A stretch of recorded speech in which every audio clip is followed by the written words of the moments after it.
할렐루야! 감사합니다. 예, 감사합니다. 이렇게 모여서 하나님 앞에 예배드릴 수 있는 것이 얼마나 기쁜지 모릅니다. 예. 성도들이 한 명도 없으면요, 목사님 혼자 강대상에 서서 말씀을 선포할 수 있을까요? 예. 뭐 그렇게 억지로 할 수 있을지 모르겠습니다. 예. 그런데 무슨 녹화를 하는 것도 아니고 뭐 비대면으로 원격에서 영상으로 예배를 참여하는 것도 아니고 아무도 출석하지 않는 예배실에서 담임 목사님 혼자 예배실 불 켜놓고 예배 인도하는 것은 하나님께서도 기뻐하시는 모습이 아니고요. 그것은 교회다운 모습이 아닙니다. 단 한 명이라도 교회 출석해서 함께 찬송 부르고 함께 성경을 읽고 함께 말씀을 듣고 예배를 드리는 것은 하나님께서 크게 기뻐하십니다. 예배가 진행될 때에 어쩌면 가장 중요한 역할을 담당한 것은 다름 아닌 목사일 것입니다. 예배 인도자. 그가 예배를 위해서 기도로 준비하고 어떤 말씀을 선포할지 말씀도 미리 읽어보고 여러 시간 여러 날 전부터 기도하면서 말씀의 내용을 준비하고 그 말씀과 어울리는 찬송은 무엇이 있을까? 찬송도 찾아보고 성도들을 위해서 어떻게 기도하면 좋을까? 계속해서 기도하면서 생각하면서 고민하면서 묵상하면서 그리고 실제로 예배 시간이 되면 찬송을 인도해주고 또 예배를 인도하고 말씀을 선포하고 이 모든 것들을 이제 예배를 인도하는 목사님이 하시죠. 물론 성도들이 아무것도 하는 일이 없느냐? 뭐 안 그런 경우도 있겠습니다만 대부분의 경우 목사님보다도 예배를 준비하는 성도님들이 먼저 오죠. 그래서 교회 문도 열어놓고 예배실 불도 켜놓고 환기도 시켜놓고 더우면 냉방, 추우면 난방 그렇게 예배드리기 좋은 환경으로 미리 만들어 놓습니다. 방송을 담당하는 분이 있다면 일찍 와서 준비 기도하시는 분들이 말씀에 집중할 수 있도록 예배에 집중하면서 기도하실 수 있도록 잔잔하게 찬양을 음악으로 이렇게 틀어주실 수도 있을 것입니다.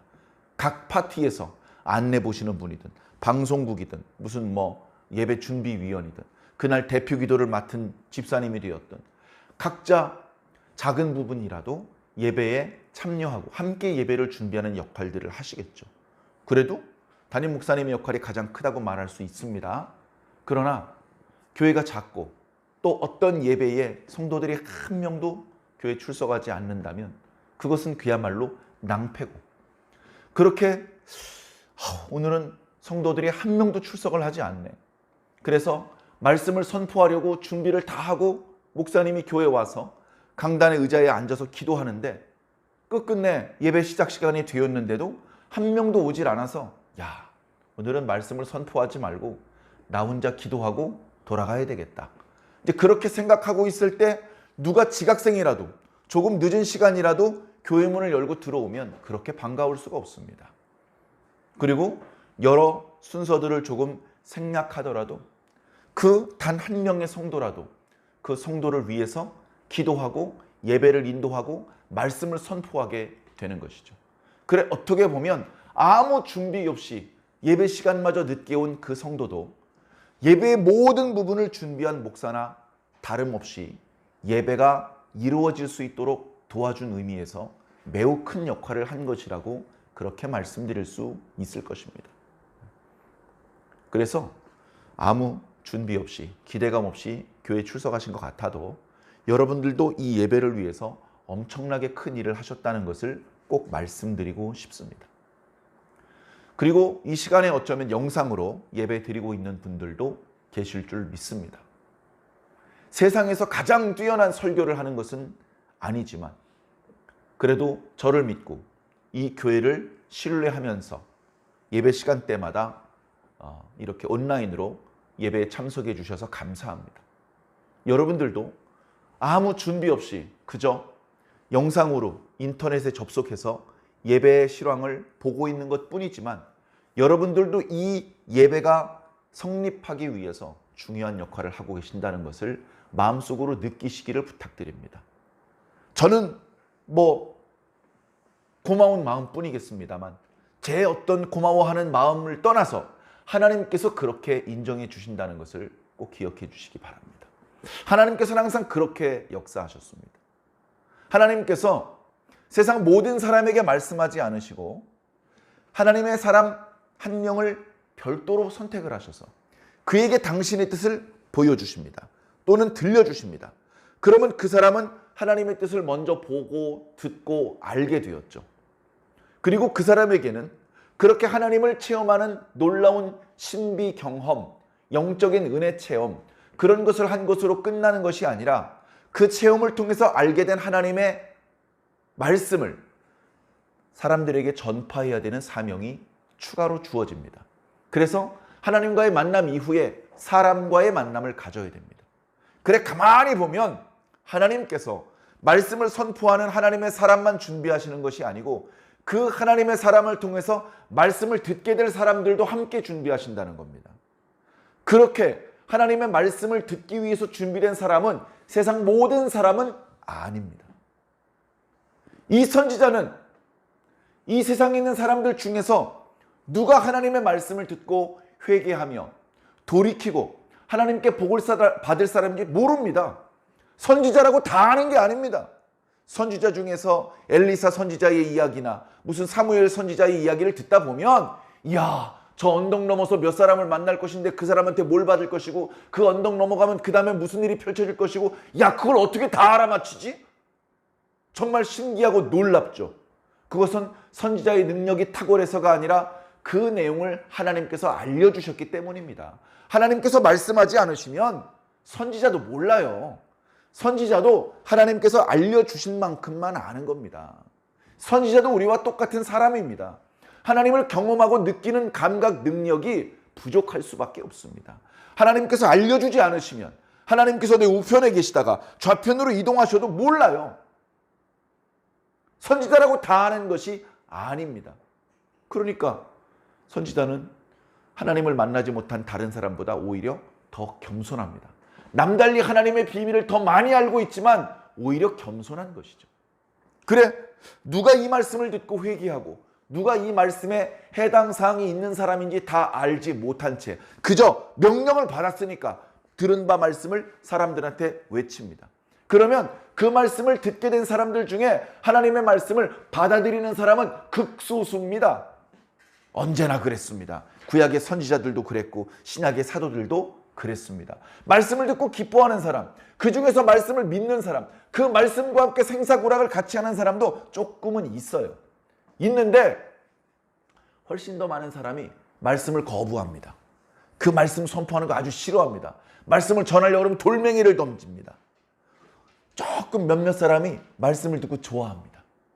말씀을 듣고 좋아해요. 근데 말씀을 듣고 좋아하는 사람이 다 믿는 게 아니더라고요. 오늘은 좋아했는데 내일은 안 좋아하는 사람들도 나타납니다. 말씀을 좋아하는 사람들 중에서 믿는 사람들이 나타납니다. 그 믿는 사람들이 끝까지 말씀과 함께 생사고락을 같이 하는 것은 아닙니다. 복 받는 동안엔 좋아하고 고난이 닥치는 순간 말씀을 내려놓고 나가버리는 사람도 정말 많이 보았습니다. 그래, 말씀을 듣고 말씀을 좋아하고 말씀을 믿고 그 말씀과 끝까지 같이 가는 사람들, 바로 그 사람들을 하나님께서 선지자나 사도들을 준비함과 동시에 그런 사람들도 하나님께서 준비하시는 겁니다. 그래서 한쪽에서는 먼저 하나님의 놀라운 은혜를 체험하고 하나님의 뜻을 깨닫고 그걸 선포를 합니다. 그리고 그것을 듣는 것이죠. 저희 교회는 지금 이렇게 출석한 교인들이 그렇게 많지 않지만 예를 들어서 큰 교회, 수요일 저녁 예배에도 100명, 200명, 1000명이 출석하는 그런 교회도 있습니다. 그러면 예를 들어서 1000명이 출석을 한다고 했을 때 그 1000명 중에 얼마나 이 말씀과 함께 생사고락을 같이 하는 사람이 나올까요? 완전히 불신자들, 교회 예배실이 아니고 저 사람들이 많이 다니고 있는 광장이나 공원에서 또는 시장에서 말씀을 선포할 때처럼 예배실에서 출석한 사람들에게 말씀을 선포할 때는 막 대놓고 거절하는 사람은 없겠죠. 말씀 들으려고 교회 와서 단정하게 옷 입고 경건하게 기도하고 찬송 부르다가 말씀을 듣는데 말씀 전한다고 돌 던지지는 않겠죠. 대부분 말씀이 선포될 때에 교회 출석하신 분들은 말씀을 좋아하는 분들이겠죠. 물론 온도 차이가 있을 겁니다. 말씀 중에 책망하는 말씀을 선포했는데 그것이 마치 자신을 향한 말씀이라고 느끼고 시무룩한 사람도 있을 수 있습니다. 여러 가지 걱정에 예배실에 몸은 와 있지만 예배에 집중하지 못하고 말씀에 집중하지 못하는 사람도 있을 것입니다. 낮에 일상의 일이 너무 피곤했는지 꾸벅꾸벅 조느라고 말씀을 제대로 받지 못한 사람도 있을 것입니다. 그런 경우에는 말씀을 듣고 신나게 좋아하지는 못하겠죠. 그저 아유 죄송합니다. 예배 시간에 졸기나 하고 이제 좀 정신 차리고 들어보겠습니다. 이렇게 좀 죄송한 마음일 뿐이지 말씀이 선포될 때 와 좋다 와 좋다 이렇게 말씀을 받지는 못하겠죠. 말씀을 좋게 받는 자들이 교회 안에도 그렇게 많지 않습니다. 수요 저녁 예배에 1000명이 출석했지만 그 중에 말씀을 듣고 기뻐하는 그런 성도들이 몇 명이나 될까요? 500명이나 될까요? 500명이나 되면 할렐루야. 참 감사한 일이겠죠. 자, 그 500명 중에 이 선포된 말씀을 믿는 자는 몇 사람이나 될까요? 자, 믿는다는 표현에 정의가 좀 필요할 것 같습니다. 부연 설명. 믿는다는 말은 그냥 마음으로 믿어진다 이런 뜻이 아닙니다. 믿기 때문에 믿기 전에 하지 않았던 어떤 행동을 하게 됐을 때 그걸 믿음이라고 하는 것입니다. 예수님께 가면 반드시 내 친구의 병을 고쳐줄 수 있어 라고 하는 믿음은 평소에 하지 않는 남의 집 지붕을 뜯는 행동을 하게 만들었습니다. 그걸 보시고 예수님께서 그들의 믿음을 따라 그 병자의 병을 고쳐주신 적이 있었습니다. 우리도 마찬가지입니다. 우리에게 믿음이 큰지 작은지는 잘 모르겠습니다. 그건 함부로 말할 수 있는 것은 아니겠죠. 그러나 최소한 내가 믿음이 전혀 없을 때하고는 지금 다른 방법으로 인생을 살고 있습니다. 세상을 바라보는 안목과 관점도 달라졌고 습관도 달라졌고 이제 믿음이 없었을 때 어떻게 살았는지 기억도 나지 않을 정도로 믿음 있는 사람으로서 살고 있습니다. 바로 그렇게 행동의 변화가 왔을 때 그런 것을 우리가 믿음이라고 말합니다. 말씀을 듣고 기뻐한 사람 중에서 얼마나 믿는 사람이 나타나겠습니까? 말씀을 믿는 사람 중에서 얼마나 그 말씀과 함께 생사고락을 같이 할 수 있겠습니까? 말씀 듣고 복 받을 땐 좋아하다가 고난이 찾아오면 싫어하고 믿음을 다 팔아먹고 부인하고 떠나가 버리는 그런 모습을 하나님 앞에 보여드린다면 하나님께서 참 안타깝게 생각할 것입니다. 10번 찍어 안 넘어가는 나무 없다는 그런 속담이 있는데 마치 그런 사람은 도끼질을 9번 하고 도끼를 버린 채 마을로 다시 돌아가 버린 그런 바보가 될 것입니다. 나무도 얻지 못했어요. 괜히 도끼질을 9번씩이나 하느라고 땀은 뻘뻘 흘렸어요. 시간은 시간대로 낭비했어요. 차라리 나무를 얻지 못할 것이면 그 시간에 도끼질 9번 하느라고 쓸데없이 시간 낭비하고 힘 낭비할 것이 아니라 다른 일을 했더라면 오히려 좋은 결과를 만날 수 있었을 텐데요. 쓸데없이 시간 낭비에 도끼질을 9번이나 하는 그런 헛수고를 하고 말았죠. 그래서 우리는 그런 사람들을 어리석다, 바보 같다 그렇게 말하는 겁니다. 물론 그 사람은 한 번만 더 도끼를 휘둘렀으면 큰 나무가 넘어갈 거라는 걸 몰랐겠죠. 그걸 몰랐겠죠. 사랑하는 성도 여러분, 믿음으로 가는 겁니다. 모르기 때문에, 이해가 안 되기 때문에 믿는 겁니다. 그래서 오늘도 그 믿음을 가지고 교회에 왔습니다. 지금 교회 오지 않았더라면 집에서 더 편하게 놀 수 있었습니다. 푹신한 소파에 누워 있을 수도 있고 TV를 볼 수도 있고 노트북이나 또는 핸드폰으로 재미있는 영상을 관람할 수도 있었을 것입니다. 그러나 그게 재미있는 걸 알지만 다 내려놓고 예배 드리는 거예요. 교회 출석하고 또는 이렇게 온라인으로 예배 참석하는 겁니다. 이게 다른 영상보다 더 재미있어서 그런 건 아니에요. 우리 인생이 재미가 첫 번째로 목표가 되면 안 됩니다. 교회 왜 다닙니까? 재미있으니까. 말씀 왜 듣습니까? 재미있으니까. 그런 이유 때문에 교회 오고 그런 이유 때문에 말씀을 듣는 것이라면 그 사람의 신앙은 건강하게 성장하기 어려울 수도 있습니다. 때로는 재미있을 수 있죠. 예배도 재미있을 수 있고 말씀도 재미있을 수 있습니다. 그러나 항상 재미있을 수는 없습니다. 때로는 재미가 없어요. 들으면서 마음이 편안해지고 들으면서 마음에 용기와 기쁨이 생기는 그런 말씀도 있지만 들으면 들을수록 근심이 커지는 그런 말씀도 있습니다. 말씀을 들으면 들을수록 얼굴에 수심이 가득해지고 근심이 쌓이는 그런 말씀도 있어요. 그것도 하나님의 말씀입니다. 하나님의 말씀을 내가 고를 수 있습니까? 내가 조종할 수 있습니까? 지난번에 신맛은 먹었으니까 오늘은 짠맛으로 해주세요. 아, 저번에 쓴맛은 싫어요. 오늘은 단맛으로 해주세요. 이렇게 하나님의 말씀의 맛을 내가 결정할 수 있냐고요. 내가 결정하려고 하는 사람은 그 사람은 스스로 왕입니다. 자기 위에 아무도 어른이 없는 것이죠.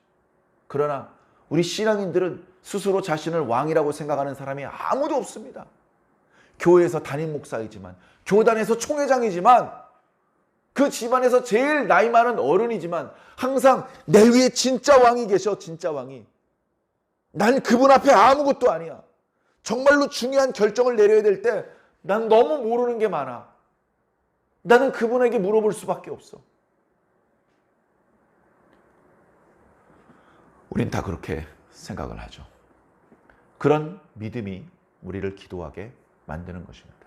예배를 드리고 기도를 한다는 것은 그 사람이 중간 이상의 신앙을 가지고 있다는 뜻입니다. 물론 중간 정도의 신앙으로 우리가 우리의 신앙을 만족하면 안 되겠습니다. 계속해서 발전해 나가야죠. 계속해서. 예수 그리스도의 장성한 분량까지 계속해서 발전하고 성장해 나가야 됩니다. 그렇다고 다 교회에서 목사가 되고 장로가 되라는 뜻은 아닙니다. 각자의 은사에 따라서 또 각자의 형편에 따라서 각자의 방법으로 하나님과 교회와 성도들을 섬기면 되는 것입니다. 우리 각자를 향한 하나님의 뜻이 있습니다. 너는 이런 일을 해라. 넌 저런 일을 해라. 내가 너에게 이런 재능을 주었으니까 너는 이 재능을 활용해서 사람들을 도와주고 교회를 섬기도록 해라. 그런 각자 자신을 향한 하나님의 뜻을 빨리 깨달아야 됩니다. 빨리 깨달아야 돼요. 너는 사람들을 만나서 사람들에게 속상한 이야기를 들어주어라. 근데 저는 그런 재능이 없는데요. 그런 재능이 없으면 어떡합니까? 개발을 해야죠. 아, 하나님께서 나에게 그런 은사를 주셨나 보다. 근데 그걸 내가 미처 지금 아직 개발을 하지 못했나 보구나.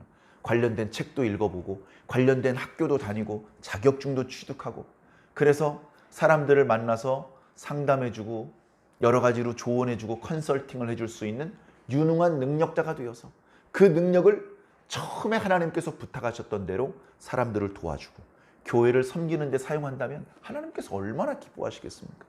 내가 너는 해낼 줄 알았어. 정말 잘했다. 얼마나 칭찬하시겠습니까? 여러분 개개인에게 하나님께서는 무엇을 바라고 계실까요? 여러분 개개인에게는 어떤 재능을 은사로 주셨을까요? 그 은사들 중에는 이미 드러나서 이미 여러분들이 개발하기 시작한 부분도 있을지 모릅니다. 또 어떤 은사는 저한테 그런 은사를 주셨어요? 전혀 예상하지도 못했고 깨닫지도 못한 그런 부분이 있는지도 모릅니다. 믿음의 눈을 뜨시면서 신앙의 길을 걸어가면서 그걸 깨닫는 것이죠. 그걸 느끼는 것이죠. 어떤 청년이 이상하게 중국에 가야 되겠다. 이제 그런 마음이 먹어졌답니다. 중국에. 근데 중국에 가는 목표가 장사하러 가는 것도 아니고 공부하러 가는 것도 아니고 여행하러 가는 것도 아니고 전도하러 가는 그런 마음을 먹게 됐답니다. 그런데 문제는 뭐죠? 중국어를 몰라요. 중국의 역사도 모르고 지리도 모르고 아무것도 몰라요. 근데 마음속으로 중국에 가서 복음을 전해야겠는 거예요. 어떡합니까? 그때부터 은사를 개발해야죠. 여러분들에게는 하나님께서 많은 은사를 주셨습니다. 하나의 은사를 주신 사람도 있겠지만 2개, 3개의 은사를 주신 사람도 있고 더 많은 은사를 하나님께 받은 사람도 있습니다. 적게 받았던 많이 받았던 중요한 것은 그 은사들을 잘 개발해서 하나님의 뜻대로 사용하는 것입니다. 그것이 하나님의 말씀에 순종하는 것이죠. 그 과정에서 우리가 예상하는 칭찬, 표창 이런 것이 아니라 비난, 오해, 욕, 개인적으로 개인적으로 비난을 듣고 관계가 불편해지고 시간을 뺏기고 돈을 희생해야 되고 그런 손해가 나더라도 흔들리지 마시고 계속해서 여러분들이 가고 있는 선한 길을, 그 선한 일들을 계속 수행해 나가시기를 바랍니다. 신앙은 그냥 하나님 나 믿습니다 하고 끝나는 게 아니고 그렇게 점처럼 되는 것이 아니고 선으로 쭉 이어져야 됩니다. 띄엄띄엄 믿었다 안 믿었다 믿었다 안 믿었다 하는 것은 마지막 순간에 믿는 사람이라고 인정받기 매우 어려워지기 때문에 그렇습니다. 한결같이 하나님을 믿는 자들이 되시기를 바랍니다. 좋은 일이 있을 때도 하나님께 찬양하고 안 좋은 일이 있을 때 하나님께 기도하고 뭐든지 하나님과 생사고락을 같이 할 수 있다면 하나님께서 그 사람에게는 아무것도 아끼지 않으실 것입니다. 자, 오늘 말씀에 여호수아 말씀, 여호수아가 드디어 이스라엘 군대들과 함께 가나안 성의 첫 번째 공격 목표인 여리고성을 함락시키는 정말 읽으면서 신이 나는 속이 후련해지는 그런 말씀이 소개되고 있습니다. 말씀을 소개하기에 앞서서 앞으로 여호수아 말씀이 어떻게 진행되는지 한번 살펴보겠습니다. 처음에는 계속해서 강을 건넌다 이런 얘기가 많이 나와요. 1장부터 5장까지 계속 강을 건너네만에 계속 그런 이야기가 반복적으로 그런 단어들이 사용됩니다. 지금부터는요, 공격해서 그 땅을 차지하는 이야기입니다. 가나안 땅을요, 정복해야 돼요.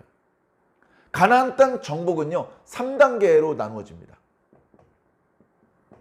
가나안 땅 정복은요, 첫 번째는요, 하나님께서 이렇게 너희들의 땅이라고 이렇게 허락해 주신 땅에 윤곽이 있을 것 아닙니까? 그 윤곽 중에서 거점을 먼저 정복합니다. 거점을 정복해요. 거점. 다 정복하는 것이 아니고 처음부터 물샐 틈 없이 완전하게 정복해 나가는 게 아니고 거점을 정복하는 겁니다. 거점. 자, 두 번째. 거점을 일단 정복했으면 거기 살고 있는 가나안 민족들은요, 기가 꺾였어요. 거의 대부분 중요한 성읍들은 차지했어요. 중요한 길목은 다 차지한 겁니다. 그렇게 해놓고서 각 지파별로 분배를 받습니다. 땅을 이렇게 분배를 해줍니다. 그러면 내가 유다 지파면 유다 지파에게 분배된 땅이 있겠죠? 근데 그 유다 지파에게 분배된 땅 중에서 여호수아가 거점으로 이미 정복해 놓은 땅도 있고 아직 정복하지 않아서 아직도 여부수 족속에 곳곳에 살고 있습니다. 그러면 어떡합니까? 각각 정복하는 겁니다. 유다 지파는 유다 지파에게 분배된 땅 중에서 아직도 여부수 족속이 살고 있는 성읍으로 올라가서 여부수 족속을 쫓아내야 되는 것이죠. 그래서 자신에게 분배된 땅을 온전히 차지하는 책임이 각각의 지파에게 나누어져 있는 것입니다. 그렇죠? 에브라임 지파에게 분배된 땅은요, 에브라임 지파가 공격에 올라가서 무찔러야 되는 겁니다. 므낫세 지파가 정복해야 될 땅은요, 그 땅까지 납달리 지파, 아셀 지파가 와서 도와주는 게 아니고 그 므낫세 지파가 공격해야 되는 것입니다. 물론 뒤에 사사기 말씀을 보면요, 이 부분은 이제 사사기 말씀에 주로 나타나고 있는데 시므온 지파는 땅을 분배해 줄 때 인구가 얼마 안 됐어요. 몇 차례 말씀드렸던 것처럼 이제 이 광야 40년이 끝날 때쯤에 시므온 지파 사람들이 하나님께 크게 범죄하였고 그것들이 결국 그 지파 사람들에게 많은 하나님의 심판과 재앙이 임하는 결과를 만들었고 결과적으로 이 두 번째 인구를 조사를 할 때 시므온 지파 사람들의 인구가 꼴찌예요. 꼴찌. 유다 지파의 4분의 1 정도밖에 안 됩니다. 그래서 시므온 지파를 이렇게 땅을 분배를 해주려고 하는데 시므온 지파가 몇 사람 안 돼요. 그 유다 지파가 양보를 해줍니다. 유다 지파. 우리가 이만큼 많이 받았어. 유다 지파는요. 첫 번째로 분배를 받았어요. 첫 번째로. 여호수아와 갈렙이 모든 정탐꾼들이 믿음 없는 소리를 할 때 목숨을 걸고 믿음 있는 그런 말을 하지 않았습니까? 하나님께서 그들을 눈여겨보셨어요. 그들을 이스라엘의 두 기둥으로 삼아주셨어요. 그래서 땅을 분배할 때 갈렙이 먼저 마음에 드는 땅을 선택할 수 있도록 선택권을 주셨어요. 그리고 맨 마지막에 여호수아가 자기 땅을 분배받았어요. 그렇게 두 사람이 이스라엘의 두 기둥이 되게 만드셨습니다. 그래, 유다 지파가 처음에 선택을 하다 보니까 많은 지역을 선택을 했어요. 물론 지도상 면적은 넓지만 실제 사람이 거주하기에 적당한 곳은 그리 많지 않았습니다. 유다 지파가 선택한 곳은 대부분 산지였고 광야였고 그리고 변방에 이방인들이 많이 살고 있는 그런 땅들이었기 때문에 그렇습니다. 어찌되었건 자신들이 분배받은 땅 중에서 일부를 양보해서 시므온 지파와 유다 지파는 같이 살았고 이내 시므온 지파는 유다 지파에 흡수되어서 역사의 뒷골목으로 사라져 버렸습니다.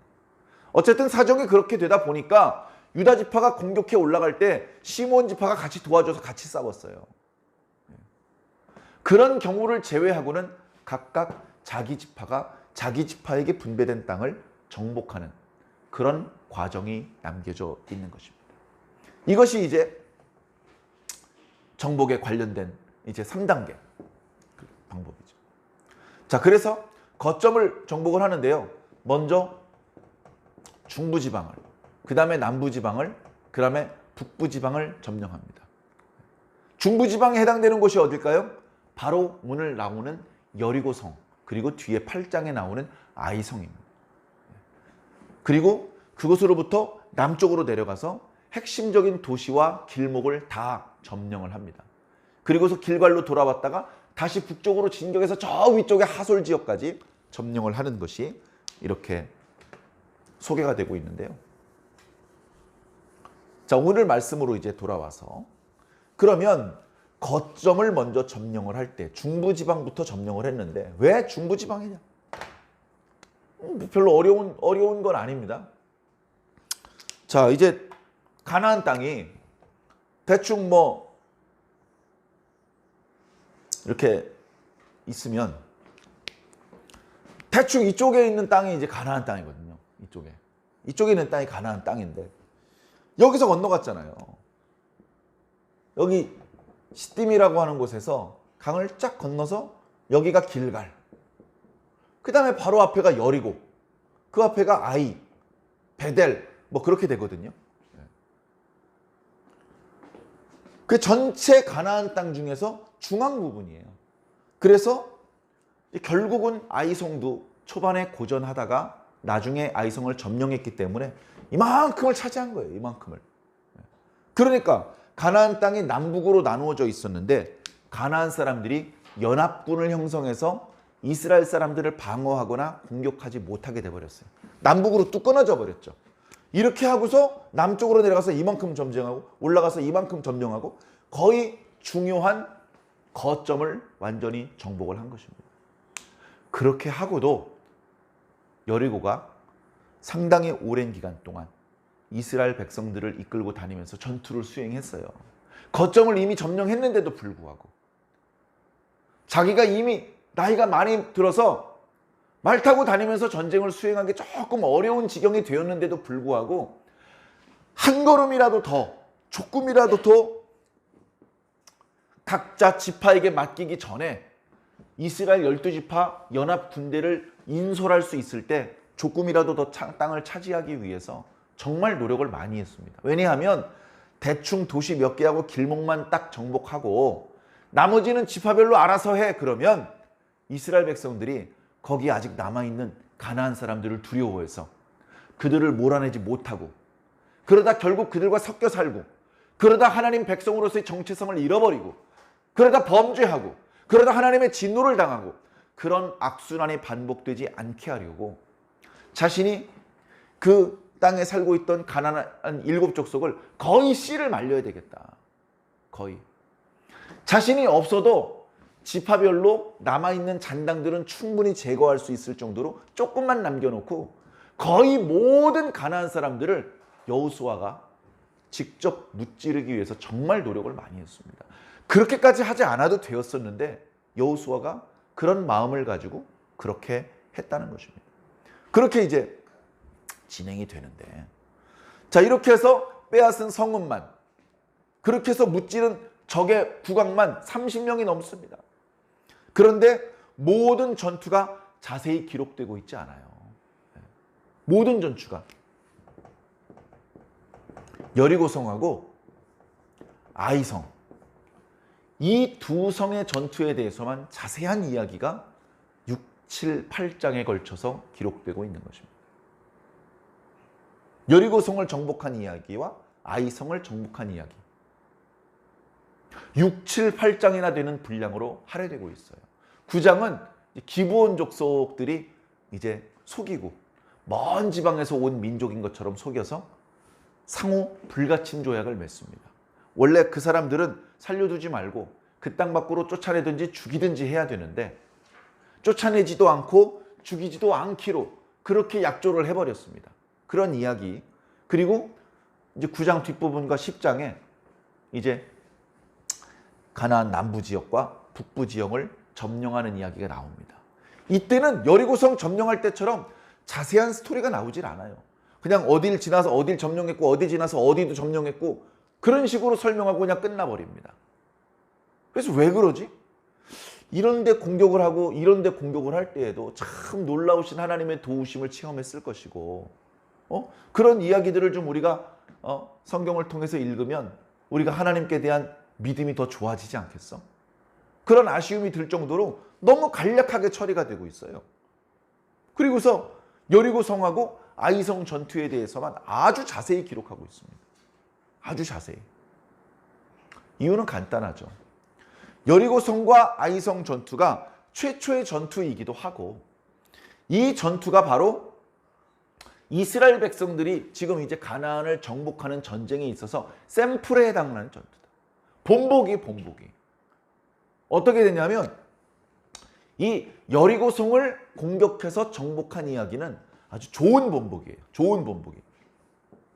굿. 자, 그런데 이 아이성을 결국은 점령을 하지만 아이성을 점령하는 데는 우여곡절이 있어요. 우여곡절.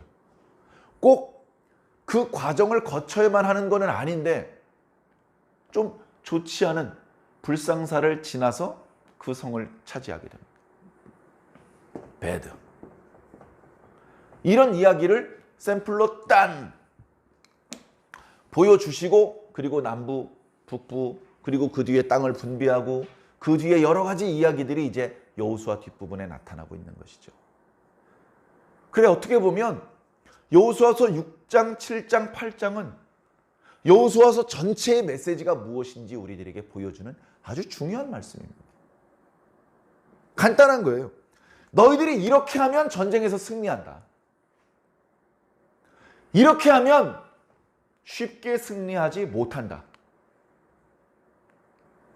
여호수아의 군대가 패배할 수 있습니까? 패배할 수 있죠. 그런데 하나님이 함께 하시기 때문에 패배할 수가 없어요. 적들의 숫자가 많고 적은 건 중요하지 않아요. 적들이 이스라엘 백성들보다 높은 고지대, 지리적으로 유리한 자리를 선점하고 있다고 해도 그것도 문제가 되지 않아요. 적들이 이스라엘 사람들보다 최신식 무기를 가지고 있는 것도 별로 문제가 되지 않아요. 날씨가 흐린지 맑은지 아무 상관없어요. 그냥 하나님이 함께 계시기만 하면 그냥 이기는 거예요. 원래는 져야 되는데, 원래는 이기더라도 매우 힘겹게 이겨야 되는데, 원래는 상당히 불리한 싸움인데 하나님이 그걸 유리하게 만들어버리셔요. 그래서 크게 이기게 만드셔요. 근데 아이성에서는 그렇게 안 됐습니다. 왜 그런 불상사가 일어났는지 그 스토리가 자세히 소개되고 있습니다. 물론 다음 주 수요일, 그 다음 주 수요일을 통해서 그 내용을 좀 더 자세히 살펴보겠습니다. 오늘은 이제 여리고성을 차지한 이야기에 좀 집중을 해보겠습니다. 자, 여리고성이 있습니다. 자, 다시 그릴까요?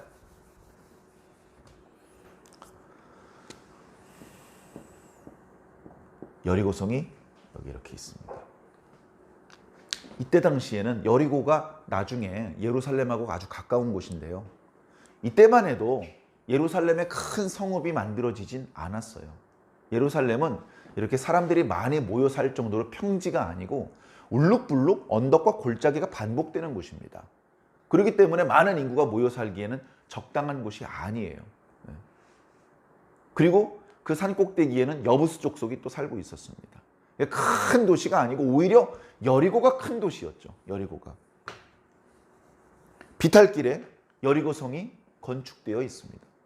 그러다 보니까 저 산 위쪽에서는 성벽이 그렇게 높지 않은지 모르겠는데 이 요단강 쪽에서 보다 보면 큰 산처럼 성벽이 높습니다. 그리고 성벽이 두꺼워요. 보통 성벽이 있고 성벽 안쪽에서 병사들이 이렇게 수비를 하고 그런 건데 그게 아니고 성벽이 두꺼워서 그 성벽에 속에 건물들이 있어요. 사람들이 들어가서 살아요.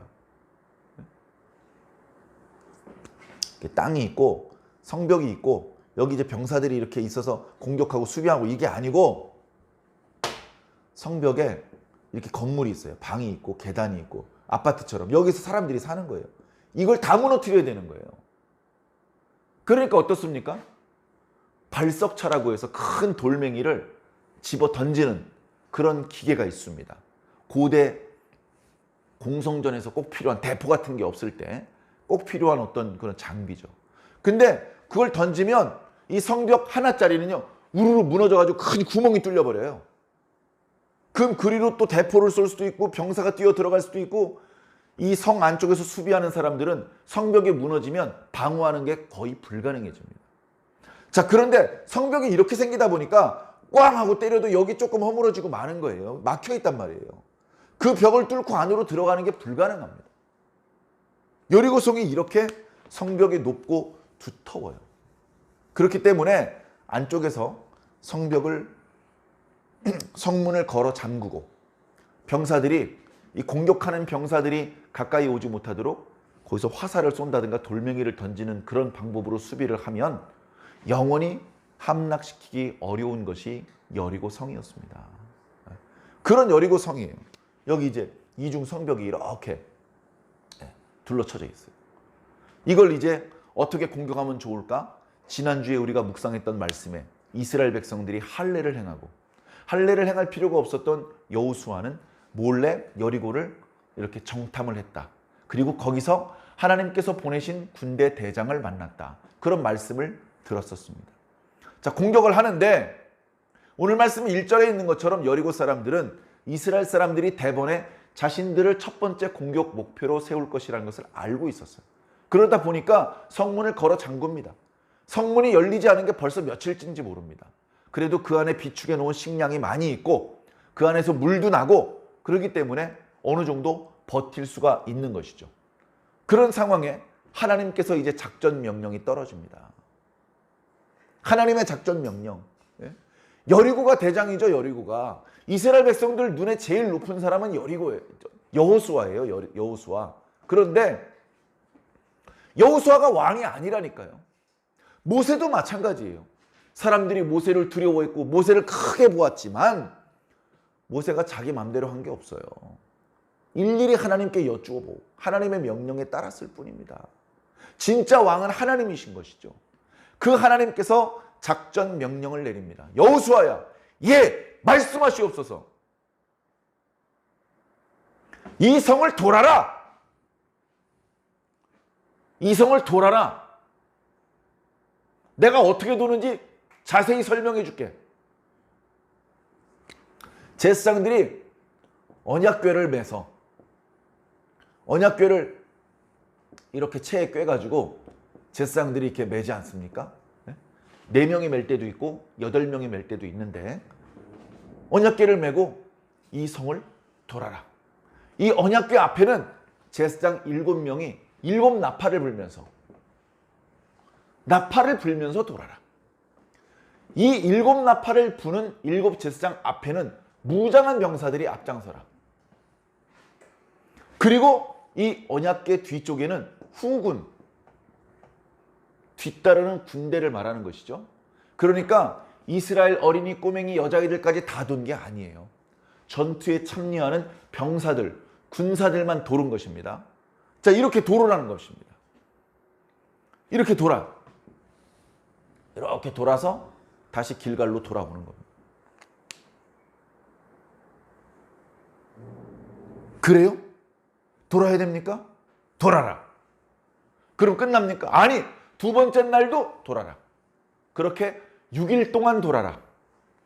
한 바퀴 돌고, 한 바퀴 돌고, 한 바퀴 돌고, 한 바퀴 돌고, 한 바퀴 돌고, 한 바퀴 돌았어.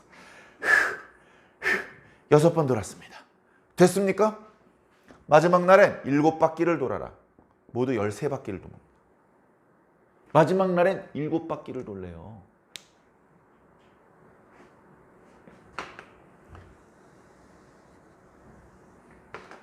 하나님께서 왜 이런 지시를 하셨을까요? 이 성을 이렇게 걸어서 한 바퀴 도는 것이 이 전투를 수행하는데 어떤 도움을 줬을까요? 이스라엘 군대에 체력 단련을 해주었을까요? 체력이 더 강인해져 가지고 잘 싸울 수 있게 되었나요? 아니면 이렇게 도는 모습들을 여리고에서 지키고 있는 병사들이 보고 두려움에 벌벌벌 떨게 만들었을까요? 아니면 방심하게 만들었을까요? 하나님께서 주신 작전 명령은 인간적인 관점으로 볼 때 어리석은 방법입니다. 이 전투의 승리를 위해서 아무 도움이 되지 않습니다. 하나님 없이 이런 방법을 절대로 쓰면 안 됩니다. 예를 들어서 7번째 날 우르르 달려들어서 공격을 해야 되잖아요.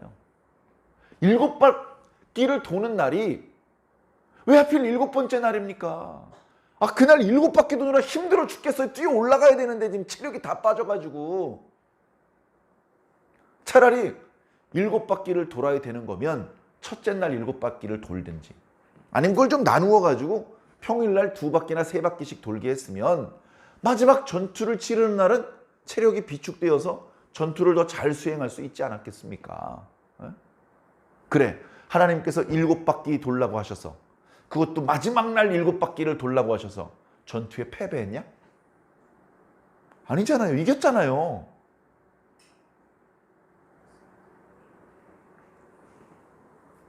하나님의 말씀은 우리가 이해가 안 돼도 순종해야 됩니다.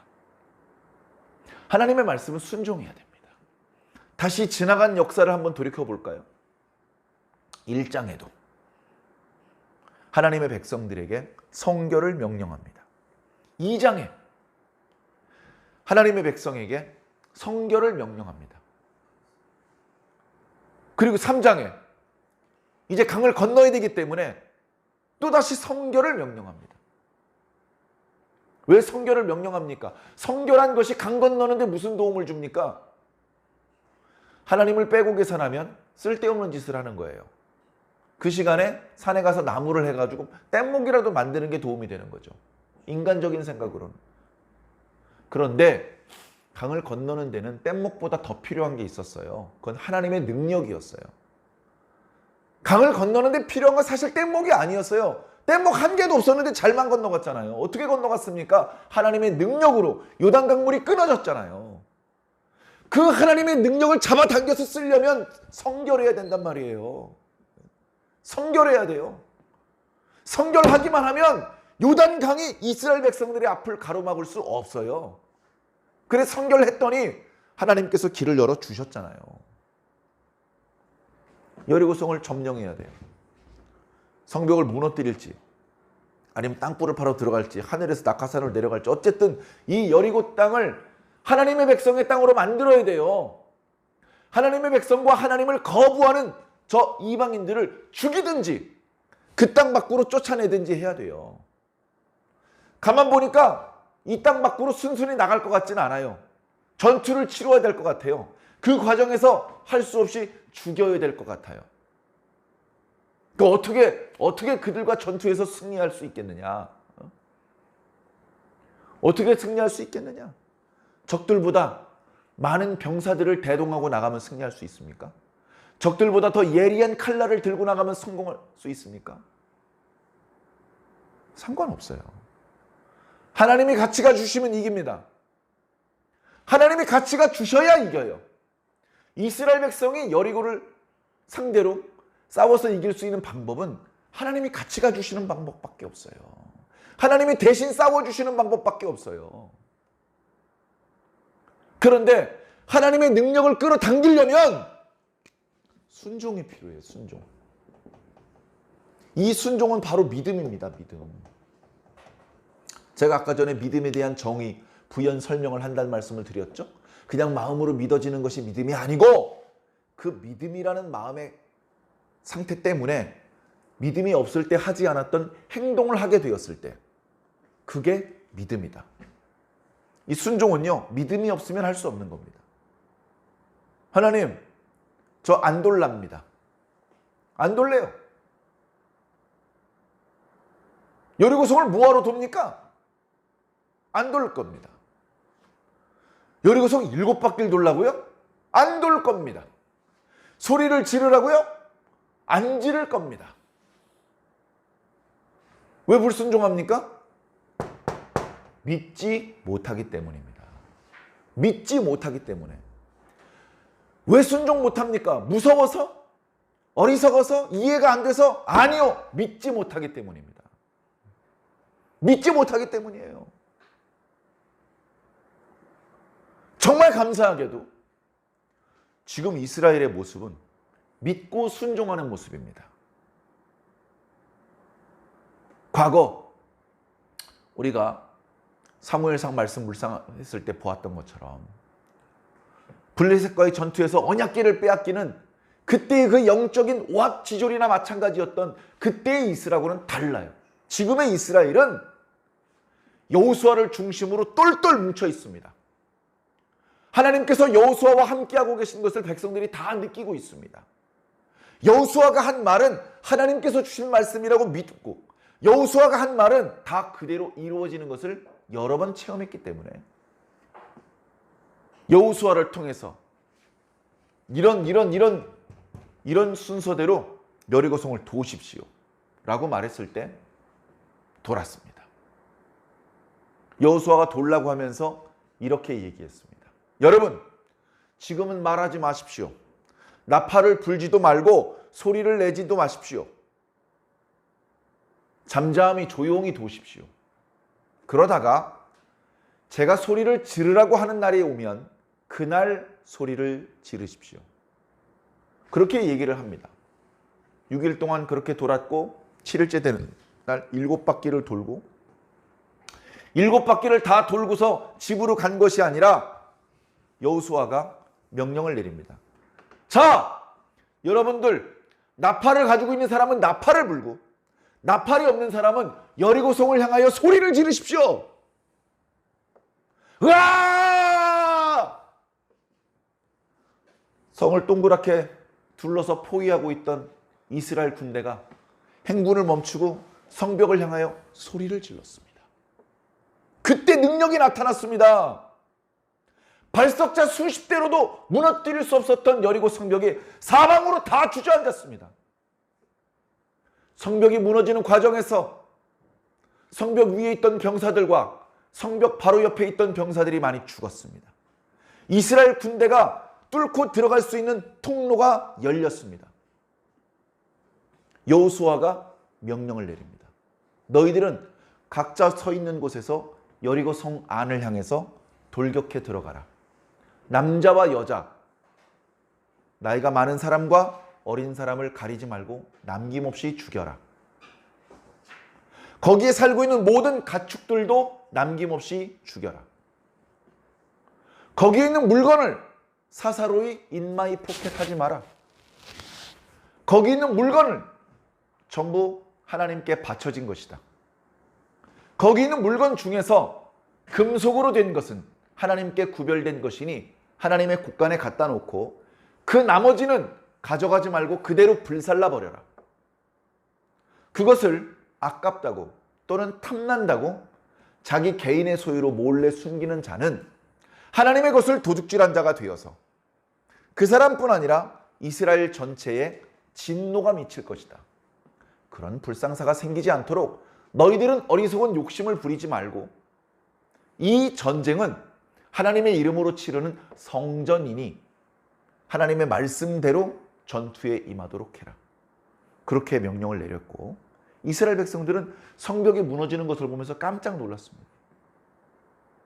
무너지는 성벽을 보면서 그 성벽이 얼마나 높았는지, 그 성벽이 얼마나 두꺼웠는지를 그제서야 느꼈을 것입니다. 그리고 그 성벽이 어떻게 무너질 수 있었지? 이것이야말로 하나님의 뜻이고 능력이구나. 여호수아가 이야기한 그대로 무너지는구나. 그런 것들을 보며 깜짝 놀랐을 것입니다. 그리고 지금까지 여리고성을 돌라고 하신 말씀은 매우 비합리적인 말씀이어서 따르면서도 흔쾌히 따르기 어려웠는데 성벽이 무너지는 것을 보면서 순종하니까 되는구나. 용기를 얻고 담대하게 성 안으로 뛰어 들어갔습니다. 여호수아는 급히 전에 여리고성을 정탐했던 젊은이 2명을 불렀습니다. 지난번에 너희들을 숨겨줬던 라합이라고 하는 여자가 있었지. 그 여자와의 약조를 지켜야 된다. 그 여자의 집으로 들어가서 그 여자에게 속한 모든 가족들과 소유물들을 가지고 나와라. 그들이 뛰어 들어갔습니다. 붉은 줄을 달아 매다 놓게 했기 때문에 금세 찾았을 겁니다. 그래서 그 여자를 다시 만났고 여러분들을 구출하기 위해서 왔습니다.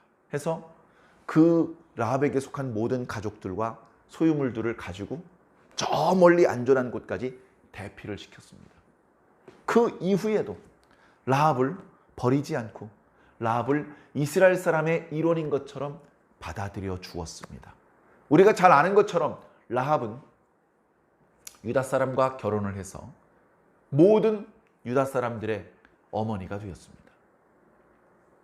자, 그렇게 해서 라합은 라합대로 구원을 받았고 여리고는 여리고대로 완전히 정복을 했습니다. 정복 과정이 끝날 때쯤에 여호수아가 선포를 했습니다. 하나님의 백성이 가는 길을 제일 앞에서 가로막았던 여리고성을 저주하는 선포였죠. 이 여리고성은 절대로 재건하지 마라. 이스라엘 사람들이여, 이 여리고성은 절대 재건하지 마라. 만약에 이 성을 재건하는 자가 있다면 그 성을 재건할 때 첫째 아들이 죽을 것이고 문짝을 걸 때 막내 아들이 죽을 것이다 라고 이야기했습니다. 안타깝게도 그 내용을 몰라서 그랬는지 후대에 어떤 사람이 여리고성을 재건했습니다. 그리고 이날 여호수아가 저주했던 그대로 여호수아를 그 여리고성을 재건했던 사람의 첫째 아들이 성을 준공할 때 죽었고 문짝을 걸 때 막내 아들이 죽게 되었습니다. 하나님의 말씀은 참 두렵죠. 오늘 말씀을 통해서요, 하나님의 능력은 순종할 때 나타난다. 우리가 마음으로 믿는 상태일 때 나타나는 게 아닙니다. 그 믿음을 근거로 내가 뭔가 액션을 취할 때 그때 능력이 나타나는 거예요. 배 위에서 예수님이 무리를 걸어오십니다. 배 위에서 그 예수님께서 오라고 하십니다. 이거 예수님께서 오라고 하시네. 그러면 지금 배에서 내려가면 물 위도 걸을 수 있겠는데 이렇게 믿는 건 믿음이 아니에요. 뭐가 믿음입니까? 정말로 발을 뻗어서 배 밖으로 나가는 게 그게 믿음입니다. 몇 걸음 예수님을 제외하고 보통 사람들 중에서 물 위를 걸은 최초의 사람, 유일한 사람 베드로. 물 위를 제법 여러 걸음 걸어갔습니다. 그러나 예수님께서 계신 곳까지 가지 못하고 중간에 빠졌습니다. 빠진 이유는 다름 아닌 의심이 들었기 때문에 그렇습니다. 믿으면 물 위도 걸을 수 있고 의심하면 빠지는 겁니다. 믿으면 여리고를 정복할 수 있고 의심하면 범죄하면 그래서 하나님의 능력을 끌어당겨 쓰지 못하면 여리고성보다 코딱지만큼 작은 성읍인 아이성 앞에서도 코가 깨져서 코피가 나는 겁니다. 순종할 것인가? 불순종할 것인가? 믿을 것인가? 의심할 것인가? 이 도전이 여호수아 때 이스라엘 백성들에게뿐 아니고 오늘 저와 여러분들에게도 동일하게 주어져 있습니다. 우리는 뭐 이렇게 전투를 수행하거나 엄청난 일이 우리 앞에 있는 건 아니지. 그러나 사실은 어떻습니까? 우리가 일상의 생활을 살면서 조그만한 일 하나를 할 때에도 계속해서 우리를 도전하고 있습니다. 순종할 것인가? 불순종할 것인가? 믿을 것인가? 의심할 것인가? 여러분들은 어느 편을 선택하시겠습니까? 저한테 목사님, 저 믿음을 선택할 거고요. 저는 순종을 선택할 거예요. 그렇게 말해도 소용없습니다. 그건 말로 하는 게 아니고요. 하나님께 보여드리는 거예요.